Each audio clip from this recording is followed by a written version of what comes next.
نعوذ باللہ من شرور انفسنا ومن سیئات اعمالنا من يهده الله فلا مضل له ومن يضلله فلا هادي له ونشهد ان لا اله الا الله وحده لا شريك له ونشهد ان محمدا عبده ورسوله ان الله وملائکتہ یصلون علی النبی یا ایہا الذین آمنوا صلوا علیہ وسلموا تسلیما۔ باواز بلند محبت کے ساتھ درود پاک پڑھ لیں۔ صلاۃ والسلام علیک یا سیدی یا رسول اللہ وعلی آلک و اصحابک یا سیدی یا حبیب اللہ۔ صلاۃ والسلام علیک یا سیدی یا حبیب اللہ وعلی آلک و اصحابک یا سیدی یا حبیب اللہ۔ صلاۃ والسلام علیک یا خاتم المعصومین وعلی آلک و اصحابک یا سید المرسلین۔ احباب زیوکار، رات کا کافی حصہ گزر چکا ہے اور آپ سب اپنے اپنے آرام کو چھوڑ کر نبی اکرم صلی اللہ علیہ وآلہ وسلم کی اس خوبصورت مدح، ثناء، آپ کی تعریف، آپ کی توصیفیں سننے کے لیے اس محفل پاک میں جمع ہیں۔ ہمارا آج کا جو موضوع ہے وہ بھی اسی طرح سے، اسی محفل پاک کے حوالے سے آپ گزشتہ سالہ میں میرے بیانات سنتے رہے، مختلف موضوعات ہوتے رہتے ہیں، لیکن آج کا ہمارا جو موضوع ہے وہ ہوگا حضرت سیدنا عثمان غنی رضی اللہ تعالی عنہ۔ حضرت سیدنا عثمان غنی رضی اللہ تعالی عنہ مصطفیٰ کریم صلی اللہ علیہ وآلہ وسلم کے جانثار صحابی، جامع قرآن اور خلیفہ ثالث ہیں۔ حضرت عثمان غنی رضی اللہ تعالی عنہ کو یہ اعزاز حاصل ہے کہ مصطفیٰ کریم صلی اللہ علیہ وآلہ وسلم نے خود سیدنا عثمان کو بلایا، مسجد کے دروازے پر ملاقات ہوئی، اور ملاقات کرنے کے بعد حضور علیہ السلام نے ارشاد فرمایا یا عثمان ھذا جبریل، عثمان یہ جبریل میرے پاس آئے ہیں، اخبرنی، انہوں نے آ کر مجھے یہ پیغام دیا ہے، ان اللہ تعالی قد زوجکا ام کلثوم، فرمایا اے عثمان یہ جبریل میرے پاس آئے ہیں، انہوں نے آ کر مجھے یہ پیغام دیا ہے کہ اللہ تبارک و تعالی نے یہ فیصلہ کر دیا ہے کہ تمہارا نکاح ام کلثوم کے ساتھ کر دیا جائے۔ ام کلثوم کون ہے؟ رسول اللہ کی صاحبزادی، رسول اللہ کی پیاری صاحبزادی، اور سب سے بڑی سعادت۔ اس کے بعد اگلی بات سنیں، حضرت سیدنا علی المرتضیٰ رضی اللہ تعالی عنہ اس حدیث کے راوی ہیں۔ آپ بیان کرتے ہیں کہ جان رحمت صلی اللہ علیہ وآلہ وسلم نے ارشاد فرمایا کہ اگر میری 40 بیٹیاں بھی ہوتی تو یکے بعد دیگرے میں عثمان کے نکاح کے اندر دے دیتا۔ بھئی یہ فضیلت، یہ شان، یہ شوکت، یہ عظمت، یہ ہے کسی کی تو دکھاؤ نا۔ مصطفیٰ کریم صلی اللہ علیہ وآلہ وسلم کے اس صحابی کی یہ شان ہے کہ آقا کریم صلی اللہ علیہ وآلہ وسلم یہ فرما رہے ہیں کہ اے عثمان اگر میری 40 بیٹیاں بھی ہوتی تو میں یکے بعد دیگرے تمہارے نکاح میں دے دیتا۔ اور اسی لیے میرے مصطفیٰ کریم صلی اللہ علیہ وآلہ وسلم کے باغ کے اندر، حضور کے اس گلدستے کے اندر مہکنے والے ہر پھول کی خوشبو الگ ہے۔ اللہ تبارک و تعالیٰ نے قرآن کے اندر ارشاد فرمایا محمد رسول اللہ والذین معہ اشداء علی الکفار رحماء بینہم تراہم رکعا سجدا یبتغون فضلا من اللہ ورضوانا۔ اللہ تبارک و تعالیٰ نے یہاں پر اصحاب محمد کی خصوصیات کو بیان کیا ہے۔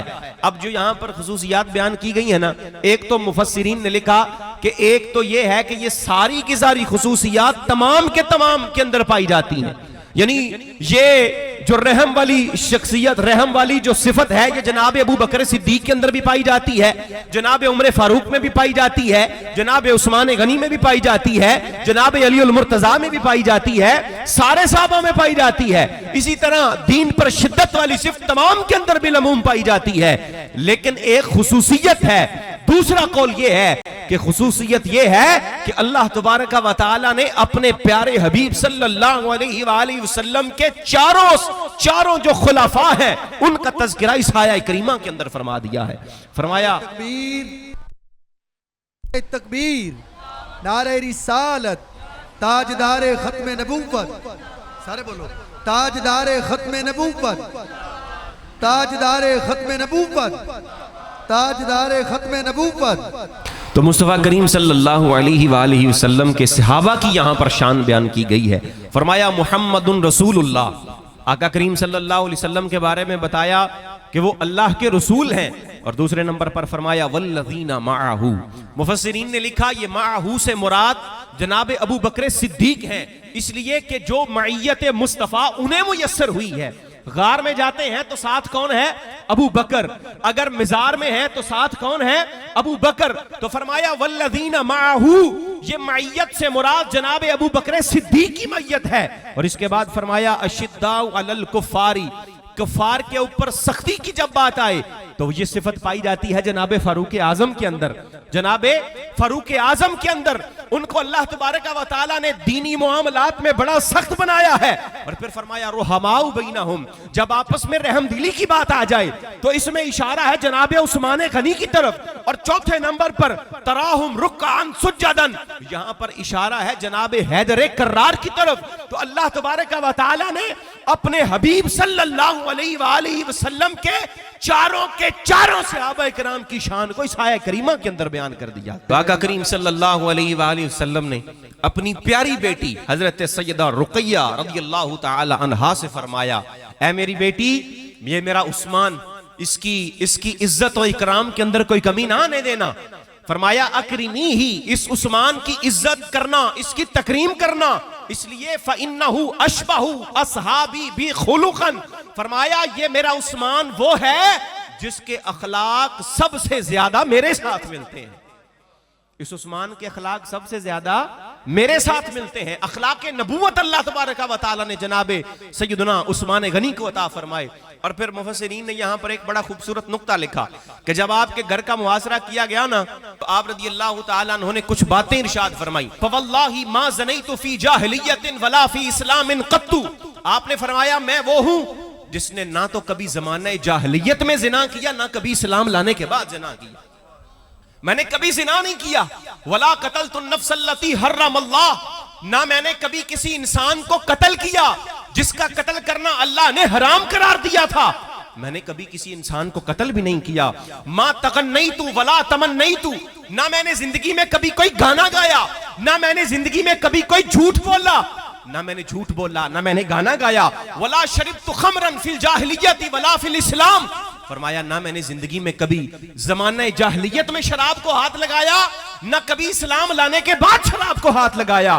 اور اس کے بعد فرمایا ولا سرقت فی جاہلیت ولا فی اسلام، نہ ہی میں نے اسلام لانے سے پہلے کبھی کوئی چوری کی، نہ ہی اسلام لانے کے بعد کوئی چوری کی. اور سب سے بڑی بات جو جناب عثمان غنی نے ارشاد فرمائی وہ یہ ہے میں وہ ہوں جس نے اپنا ہاتھ مصطفیٰ کے ہاتھوں میں دے کر حضور کے ہاتھوں پر بیعت کی تھی. وہ دن گزرا ہے، آج کا دن آیا ہے. عثمان نے اپنا وہ ہاتھ اپنی شرمگاہ کو کبھی نہیں لگایا. عثمان نے اپنا وہ ہاتھ اپنی شرمگاہ کو کبھی نہیں لگایا.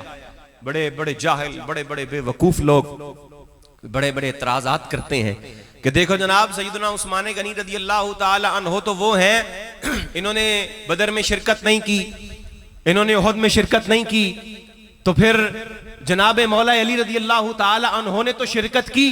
مصطفیٰ کریم صلی اللہ علیہ وآلہ وسلم کا بنایا ہوا گلدستہ، اس کے اندر جتنے بھی پھول ہیں ہر پھول کا الگ رنگ ہے، ہر پھول کی الگ خوشبو ہے. اس لیے کہ جب اسلام کے اوپر مال خرچ کرنے کی باری آتی ہے تو اس وقت جناب عثمان غنی نظر آتے ہیں. بھئی دیکھو نا جیش اسرا کی بات، رسول اللہ صلی اللہ علیہ وآلہ وسلم نے چندے کے لیے اپیل فرمائی اور فرمایا من جہز جیش الاسرا. حضور فرمایا کہ کون ہے جو جیش اسرا کے لیے چندہ دے گا، جو جیش اسرا کے لیے مال لائے گا. جناب عثمان غنی رضی اللہ تعالیٰ عنہ کھڑے ہوئے، یا رسول اللہ میں حضور آپ کی خدمت میں پیش کروں گا. کھڑے ہوئے، کھڑے ہو کر ہاں عثمان کیا اعلان کرتے ہو؟ یا رسول اللہ 300 اونٹ آپ کی بارگاہ میں پیش کرتا ہوں. اور 300 اونٹ کا مطلب یہ نہیں ہے کہ صرف اونٹ بھی ہیں, 300 اونٹ بھی ہیں اور ان کے اوپر مکمل لدا ہوا ساز و سامان بھی ہے. بھائی جنگ لڑنی ہے رومیوں کے ساتھ, وہ اتنی دور بارڈر پر جا کر لڑنی ہے, تو 300 اونٹ. اور کچھ روایات کے اندر آتا ہے رسول اللہ صلی اللہ علیہ وآلہ وسلم نے پھر اعلان کر دیا, کہا 300 سے آج کام نہیں چلے گا, لاؤ اور لاؤ. تو جناب عثمان کھڑے ہوئے, یا رسول اللہ میں 600 اونٹوں کا سامان آپ کی بارگاہ میں پیش کرتا ہوں. پھر مصطفیٰ نے اور اعلان کر دیا, بھئی آج 600 سے بھی بات نہیں بنے گی, بتاؤ کیا لے کر آؤ گے, مجھے اور مال کی ضرورت ہے. تو جناب عثمان غنی رضی اللہ تعالی عنہ آپ کھڑے ہوتے ہیں جان رحمت صلی اللہ علیہ وآلہ وسلم کی بارگاہ میں 950 اونٹ بما ساز و سامان کے 50 گھوڑے 1000 اشرفیاں پیش کرتے ہیں. مصطفیٰ پھر اعلان کرتے ہیں کہ اور سامان چاہیے. جناب عثمان غنی ان اشرفیوں کی تعداد 1000 سے بڑھا کر 10,000 تک کر دیتے ہیں. میرے مصطفیٰ صلی اللہ علیہ وآلہ وسلم کے آگے وہ اشرفیوں کا ڈھیر لگا ہوا ہے. مصطفیٰ ان اشرفیوں کو پلٹ رہے ہیں, اوپر اچھالتے ہیں, ان کو الٹ پلٹ کر مصطفیٰ فرمانے لگتے ہیں, ما در عثمانا ما عمل بعد اليوم, ما در عثمانا ما عمل بعد اليوم. فرمایا میرا عثمان آج کے بعد کوئی بھی عمل کر لے, اس کا کوئی عمل بھی اس کو نقصان نہیں پہنچا سکے. میرا عثمان کوئی بھی عمل کر لے, اس کا کوئی عمل اس کو نقصان نہیں پہنچائے گا. اس لیے کہ یہ میرا عثمان وہ ہے کہ ہر موقع کے اوپر دیکھو, جب بیر رومہ خریدنے کی باری آتی ہے تو حضور صلی اللہ علیہ وآلہ وسلم نے ارشاد فرمایا, کون ہے بیر رومہ خریدے اور بیر رومہ خرید کر وقف کرے مسلمانوں کے لیے, جو خریدے گا میں اسے جنت کی ضمانت دیتا ہوں, میں اسے جنت کی ضمانت دیتا ہوں. فلاح الجنہ. جناب عثمان نے کہا یا رسول اللہ میں یہ خدمت کرنا چاہتا ہوں. گئے, جا کر وہ کنواں خریدا, کنواں خرید کر مصطفیٰ کے قدموں میں نثار کر دیا. جب کنواں بیر رومہ خریدنے کی باری آتی ہے, جناب عثمان غنی نظر آتے ہیں. جب جیش اسرا کے موقع کے اوپر ساز و سامان کی ضرورت پڑتی ہے, جناب عثمان غنی نظر آتے ہیں. جب جامع قرآن کا تذکرہ ہوگا, جب قرآن کو جمع کرنے کی باری آتی ہے, جناب عثمان غنی نظر آتے ہیں, جن کو مصطفیٰ کریم صلی اللہ علیہ وآلہ وسلم نے یہ فرما دیا کہ یہ میرے اخلاق کے سب سے زیادہ مشابہ ہیں, وہ عثمان غنی ہیں, جن کے بارے میں قرآن نے کہہ دیا لقد رضی اللہ عن المؤمنین اذ یبایعونک تحت الشجرۃ. یہ بیعت جس کے لیے کی جا رہی ہے وہ جناب عثمان غنی ہیں, جس کے ہاتھ کو مصطفیٰ نے اپنا ہاتھ قرار دیا وہ جناب عثمان غنی ہیں. اور سب سے بڑھ کر میرے سیدنا عثمان غنی رضی اللہ تعالیٰ عنہ کی فضیلت مصطفیٰ نے یہ بیان فرما دی, فرمایا میرے صحابہ اس سے راضی